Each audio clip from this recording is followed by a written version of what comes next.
어린 시절 무슨 일이라도 할 수 있을 것 같던 부모님이 이제는 노쇠하여 약해지는 모습을 보고 있자면 마음이 아려오는 법입니다. 당신은 혼자서도 건강하게 잘 지내니 신경 쓰지 말라고 말씀하시지만 짧디 짧은 전화 한 통에 세상 행복한 목소리를 들려주시는 어머니 아버지. 세월이 야속하고 늙으니 서럽지만 그래도 자식들 덕분에 여기까지 왔다고 오히려 고맙다 말씀하십니다. 자식된 마음으로는 부모님의 여생을 책임지고 함께하고 싶은 마음이 듭니다. 하지만 왜 현실은 더 슬픈 걸까요? 이제는 자식이 부모를 책임지는 시대가 아니다 보니 노후를 요양원이나 요양병원에서 보내는 것이 당연해지고 있습니다. 이번 영상을 통해 오늘날의 현실인 요양원 또는 요양병원에 가게 되는 노후의 삶에 대해 생각해보는 시간을 가져보겠습니다. 100세 시대가 다가오는 이때 혼자 사는 노인이 많아지면서 자식 집을 전하면 다행이고 요양원과 요양병원에 장기 입원하며 자식들에게 외면받는 신세로 전락하는 경우가 정말 많아졌는데요. 노인 10명 중 7명이 빈곤한 생활을 이어가고 있다고 합니다. 이들이 정말 두려운 것은 다른 어떤 것도 아닌 안락사라고 하는데요. 더 슬픈 현실은 이런 이유로 안락사를 합법화해 달라는 주장이 많아지고 있다는 사실입니다.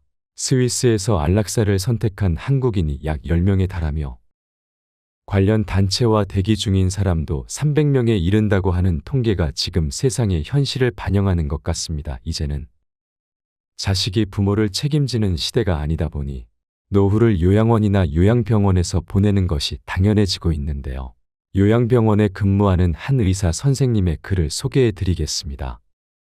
요양병원의 면회에 와서 서 있는 가족들의 위치를 보면 촌수가 딱 보입니다. 침대 옆에 바짝 붙어 눈물 콧물 흘리며 이것저것 챙기는 여자는 딸입니다. 딸의 옆에는 대부분 사위가 뻘쭘하게 있을 겁니다. 중간에 서서 먼 산 보고 있는 사내는 아들이 대부분입니다.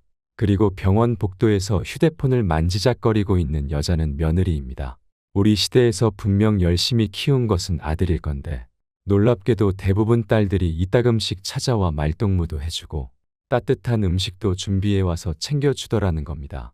모든 아들 딸들이 그러는 것은 아닙니다만 대개 아들놈들은 침대 모서리에 잠시 걸터 앉아 숙제하는 것 마냥 부모 얼굴을 보고 딸이 사온 음료수 하나 까먹고 사라지곤 합니다. 아들 하며 무슨 신주 딴지 마냥 키워놓은 벌을 받는 것인가 싶은 마음도 들었습니다. 요즘에는 딸 바보 같은 말들이 생겨났지만 옛날에는 생각지도 못한 일이었습니다. 딸 하나 열 아들 부럽지 않은 세상인 것을 그때는 몰랐습니다. 오늘도 우리의 미래가 될 수만은 그들이 창살 없는 감옥에서 의미 없는 삶을 연명하며 희망 없는 하루하루를 보내고 있습니다. 좋든 싫든 우리에게도 그날이 찾아올 것이고 그들 역시 자신의 말로가 그렇게 될 줄은 전혀 몰랐을 것입니다. 자신과 절대 상관이 없는 이야기라고 믿고 싶겠지만 그것은 희망사항일 뿐 결코 남의 이야기가 아닙니다. 요즘에는 노인들의 고려장터가 요양원과 요양병원이 되고 있는 것 같아 마음이 씁쓸합니다. 사람이 나이가 들고 서서히 정신이 약해져 가면 어린애처럼 된다고 합니다. 우리가 어렸을 때를 생각해 보세요. 실수를 해도 괜찮았고 때로는 투정을 부리며 억지를 쓰기도 했습니다. 음식을 흘리면서 먹고 걷다가 넘어져도 괜찮았던 것은 모두 부모님의 든든한 그림자 덕이었습니다. 때로는 어린아이들이 겁을 먹고 자신의 마음을 기합니다. 우리 부모님들 역시 나이가 들어 어린아이처럼 되면 자식들이 무섭고 눈치도 보여서 하고 싶은 말이 있어도 하지 않으실 때가 많습니다. 제가 영상을 준비하면서 눈물을 꼭꼭 참은 글이 있습니다. 어느 한 할머니께서 요양원에 입원하기 전 자식들에게 남긴 편지입니다. 내 사랑하는 아들 딸들아, 언젠가 우리가 늙어 약하고 지저분해지거든 인내를 가지고 이해해다오. 늙어서 음식을 흘리면서 먹거나 옷을 더럽히고 옷도 잘 입지 못하게 되면 내가 어렸을 적 먹이고 입혔었다 시간들을 떠올리면서 미안하지만 참고 이해해다오. 늙어서 말을 할 때 했던 말을 하고 또 하더라도 말하는 중간에 자르지 말고 끝까지 들어주면 좋겠다.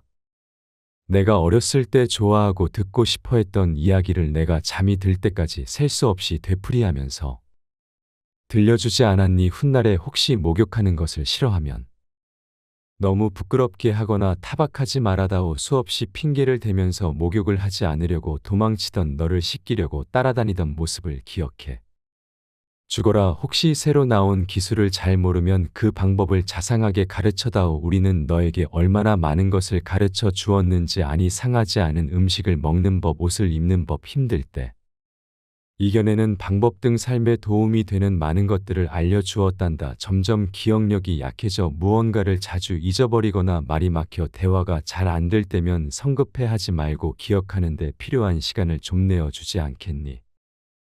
그리고 혹시 기억을 못해도 너무 나무라지는 말하다. 우리에게 가장 소중한 것은 우리가 너와 함께 있다는 것이고 말을 들어주는 내가 있다는 것이 중요하기 때문이란다. 또 음식 먹기를 싫어하거든 억지로 먹이려고 하지 말아다오.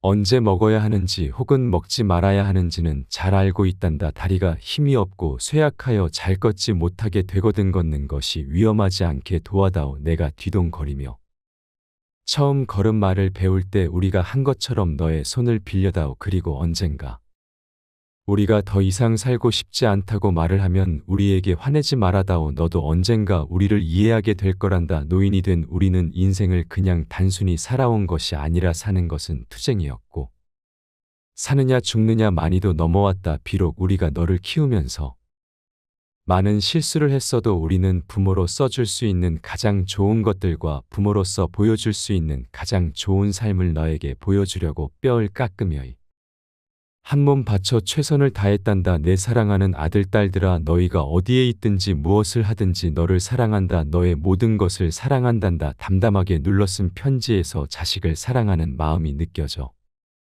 울컥했습니다. 요양원에 입원하신 어르신들은 마음에 항상 그리움을 가지고 산다고 합니다. 어느 할아버지는 그저 자녀들이나 손주들이 찾아와 얼굴 한번 보는 것이 소원이라고 하십니다. 요즘은 대부분이 직접 모시기 힘들다는 이유로 요양원과 요양병원에 부모님을 모시는 것이 보편화된 세상입니다. 돈이 넘치도록 있는 것이 아닌 이상 많은 부를 자식에게 남겨줘도 부모를 책임지고자 하는 자녀들은 별로 없는 것이 인데요. 자식과 손주를 그리워하는 요양원 할아버지께서는 이런 글을 남기셨습니다. 정신 맑으면 무엇하리요. 자식 많은들 무엇하리요. 보고품 더 하더이다. 차라리 정신 놓아버린 저 할머니처럼 세월이 가는지 자식이 왔다 갔는지 애지중지하던 자식을 보아도 몰라보시고 그리움도 사랑도 다 기억에서 지워버렸으니 그저 천진난만하게도 하루 세끼 주는 밥과 간식만이 유일한 낙이 더이다. 자식이 있음 무엇하리요. 이한 몸 거들 곧 없더이다. 아들, 딸, 자식들이 성공하면 무엇하리요. 이한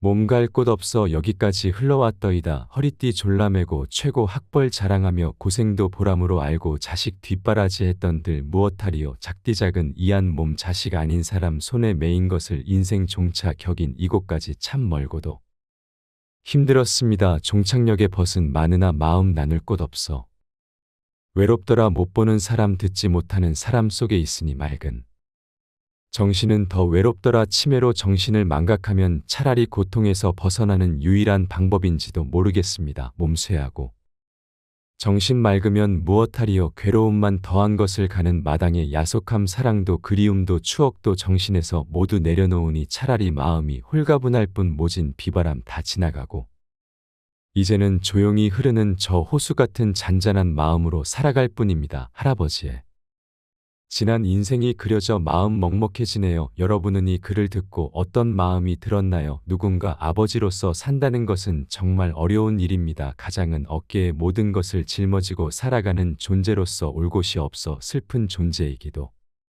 합니다. 아버지란 어떤 사람일까요? 아버지란 기분이 좋을 때 헛기침을 하고 겁이 날 땐 어터 그을 웃는 사람입니다. 아버지란 자기가 기대한 만큼 아들, 딸이 학교 성적이 좋지 않을 때 겉으로는 괜찮아 하지만 만쪽으로는 몹이 화가 나는 사람입니다. 아버지의 마음은 먹칠을 한 요리로 되어 있습니다. 그래서 속은 보이지 않지만 잘 깨지기도 합니다. 울 장소가 없기에 슬픈 존재인 아버지가 아침 식탁에서 성급하게 일어나서 나가는 직장은 즐거운 일만 기다리고 있는 곳은 아닙니다. 아버지는 머리가 새딸린 용과 싸우러 나가십니다. 그것은 필요와 끝없는 일과 직장 상사에게서 받는 스트레스입니다. 아버지란 내가 아버지 노릇을 제대로 하고 있나, 내가 정말 아버지다운가 하는 자책을 날마다 하는 사람입니다. 아버지란 자식을 결혼시킬 때 한없이 울면서도 얼굴에는 웃음을 나타내는 사람입니다. 아들, 딸이 밤늦게 돌아올 때 어머니는 10번 걱정하는 말을 하지만 아버지는 번도 넘게 현을 쳐다봅니다. 아버지에게 있어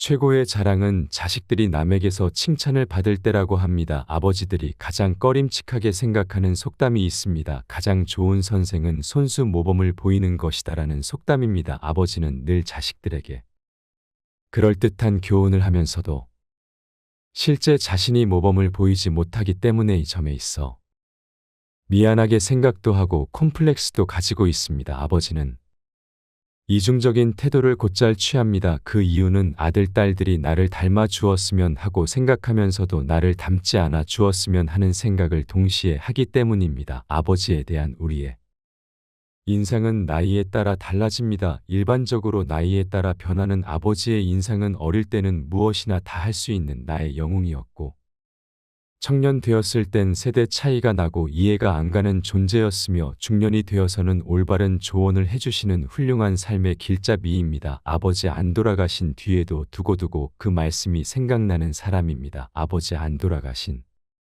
후에야 보고 싶은 사람입니다. 아버지는 결코 무관심한 사람이 아닙니다. 아버지가 무관심한 것처럼 보이는 것은 체면과 자존심과 미안함 같은 것이 어저 그 마음을 쉽게 나타내지 못하기 때문입니다. 아버지의 웃음은 어머니의 웃음보다 농도가 2배쯤은 진하며 울음은 10배쯤 될 것입니다. 아들, 딸들은 아버지의 수입이 적은 것이나 아버지의 지위가 높지 못한 것에 대해 불만이 있지만 아버지는 그런 마음에 속으로만 옵니다. 아버지는 가정에서 어른 인체를 해야 하지만 친한 친구를 만나면 소년으로 돌아갑니다. 아버지는 어머니 앞에서는 기도도 안 하지만 혼자 차를 운전하면서는 큰 소리로 기도도 하고 주문을 외기도 하는 사람입니다. 어머니의 가슴은 봄과 여름을 왔다 갔다 하지만 아버지의 가슴은 가을과 겨울을 오고 갑니다. 예전에는 몰랐습니다. 나에게만 흐르는 줄 알았던 시간이 우리 부모님에게도 흐르고 있었다는 사실을 말입니다.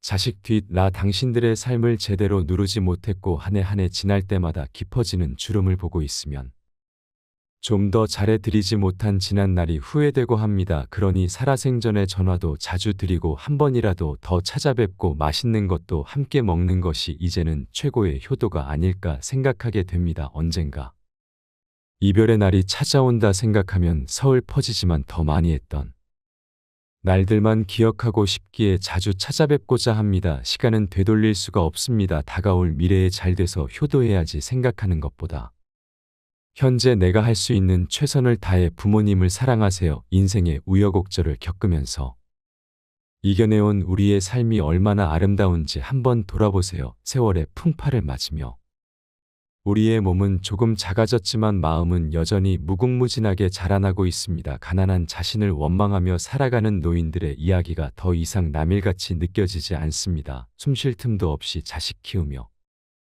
힘들게 열심히 살았는데 남은 것은 텅 빈 주머니와 외로움뿐입니다. 나이 들어서 요양원, 요양병원에 갇혀 죽을 날만 기다린다고 생각하면 하염없이 눈물만 난다는 어느 노인의 이야기에 저도 마음이 참 무거웠습니다. 자신의 키만큼 쌓아올린 폐지를 이화에 담아온 어느 83세의 할머니는 이렇게 내 노후가 비참할 줄은 몰랐다며 한숨을 내쉬었습니다. 인근 쪽방촌에 거주한다는 이 할머니도 수시간 동안 길거리를 돌아다니며 각종 폐지와 고철을 모아왔지만 그 대가로 그에게 건네진 돈은 단돈 5,000원에 불과했습니다. 이렇게라도 벌어야 자식들에게 안 미안하다며 죽기 전까지는 아무리 춥고 아무리 더워도 움직일 수밖에 없는 게 내 팔자라고 생각하며 사신다고 합니다. 병원비며 식비에 여러 가지 들어갈 게 만만찮아 일을 쉴 수가 없다고 합니다. 나의 노후가 잘 준비되어 있지 않다는 불안감. 고령화 사회로 나아가는 속도에 비해 노인을 위한 사회는 준비가 되어 있지 않은 것 같습니다. 기초연금, 노령연금 등 노인을 위한 지원이 강화되고 있다고는 하지만 아직까지 노인 빈곤은 예시절 이야기만이 아닌 현재 진행형인 이야기이기 때문입니다. 폐지 줍는 노인들에 관한 영상을 보신 적이 있으신가요? 여름 무더위에도 폐지 수거에 내몰린 노인들이 5천여 명이라고 합니다. 또 폐지 수집 노인의 연간 수입은 한 달 평균 9만 4천 원으로 나타났습니다. 얼마 전 우연히 본 다큐멘터리에는 이런 내용이 있었습니다. 폐지 수집으로 어젯밤에 4시간 오늘 아침에 3시간 동안 모아서 4,000원 받았지. 자식들에게 미안하지 않기 위해서죠. 보염주의보가 내려진 날 뜨거운 햇볕이 내리쬐는 서울 영등포구의 한 고물상에서 만난 74세의 할아버지는 흘러내리는 땀방울을 닦으며 이같이 말했습니다. 이 할아버지는 기초생활 수급자로서 매달 30만 원의 수급비를 받으며 생활하지만 병원비와 생활비 등 만만치 않게 들어가는 비용에 아픈 몸을 이끌고 폐지를 모은다고 말합니다. 허리 통증으로 고생이지만 병원을 찾을 여유는 없습니다. 이렇게라도 일해야 생활을 유지할 수 있기 때문입니다. 조금 덜 먹고 덜 쓰고 하면서 붙어있는 모진 목숨 어떻게든 살아가는 것이 인생의 목표가 되어버린 것입니다. 또 다른 할머니의 이야기가 있습니다. 얼마 전 VJ 올렸던 할머니를 기억하시나요? 앙상한 최고의 할머니 한 분이 고물상을 찾았습니다. 오자마자 자리에 주저앉은 할머니는 먹을 것이 없어 폐지를 팔아 라면이라도 사가려고 왔다며 어제 저녁에는 설탕물 한 그릇 다 먹고 견디더니 힘이 없어 다른 이들이 억지로 수레를 밀어줘 여기까지 왔다고 말했습니다. 이날 할머니가 폐지를 팔아서 번 돈은 고작 2,500원이 이것은 2008년에 방영된 다큐 3일 프로그램 속 내용입니다. 아마 기억하시는 분도 많을 텐데요. 고령의 나이에도 힘들게 지내는 할머니의 모습에 많은 분들이 눈물을 흘렸습니다. 하지만 더 눈물샘을 자극한 장면은 따로 있었습니다. 할머니의 모습을 촬영하던 리가 이제 그만 가봐야겠다고 하자 할머니가 요구르트 하나를 건넨 것입니다. 밥 한 끼도 제대로 챙기지 못하고 하루벌이가 2,500원 뿐인 할머니가 챙겨준 요구르트를 찍던 VJN 결국 눈물을 흘렸습니다. 노인 빈곤에 대한 깊은 인상을 남긴 이 프로그램은 방영된 지 오랜 시간이 지났음에도 이따금씩 회자되고 있습니다. 하지만 그동안 우리의 사회는 얼마나 변했을까요? 얼마나 많은 개선이 이루어졌을까요? 우리는 한번 잔문해 봐야 합니다. 인생 이막 중년과 노년이 행복하려면 어떻게 노후를 준비를 해야 할지 이야기 나누고 싶습니다. 요즘도 국내에는 생활고에 시달리는 노인분들이 많습니다. OECD 국가 기준 평균 노인 빈곤율은 14%이때 반해 우리나라의 노인 빈곤율은 40% 넘습니다. 혹시 지금의 노인들이 보리고 개라 할 정도로 힘든 시기를 보는 이들이기에 자식에게 헌신하며 모든 걸 바쳐오느라 노후 준비를 못한 탓에 어려움을 겪는 것이라고만 생각하시나요? 오늘날의 노인 빈곤은 세대를 넘어 지금 젊은 세대에게도 닥칠 수 있는 문제입니다. 보고서에 따르면 은퇴를 목전에 둔 5,060세대 중 80% 이상이 노후 준비를 제대로 하지 못했다고 했습니다. 연로하신 부모를 챙기고 자식을 키우느라 부양 가족에게 들어가는 돈이 만만치 않았던 게 이유였습니다. 100세 시대를 맞이하여 정년 퇴직을 했다고 하더라도 우리에게 은퇴란 없습니다. 65세 이후에도 경제 활동을 계속해야 하고 70세가 넘어서까지 일해야 하는 것이 현실이라고 말씀하시는 분들이 많지요. 노인분들을 젊은 사람 등골 빼먹는 적으로 취급하고 세금만 죽는다며 앞장서서 세대 갈등을 조장하는 것보다 우리나라 성장에 기여하고 공로하신 부분을 감사히 여기고 함께 상생할 수 있는 방법을 찾아야 합니다. 누구나 늙습니다. 누구나 노인이 됩니다. 우리는 그것을 항상 기억해야 합니다. 나이 드는 것을 두려워하지 마세요. 모든 것은 자연의 섭리이고 이치일 뿐 현재 행복한 삶을 살아가는 것이 천배만배 더 중요합니다. 지혜롭고 성숙하게 나이 드는 당신은 그 누구보다 아름답습니다. 당신의 삶을 응원합니다. 앞으로도 여러분과 여러분 부모님의 삶이 이 건강하고 행복하기를 소망합니다.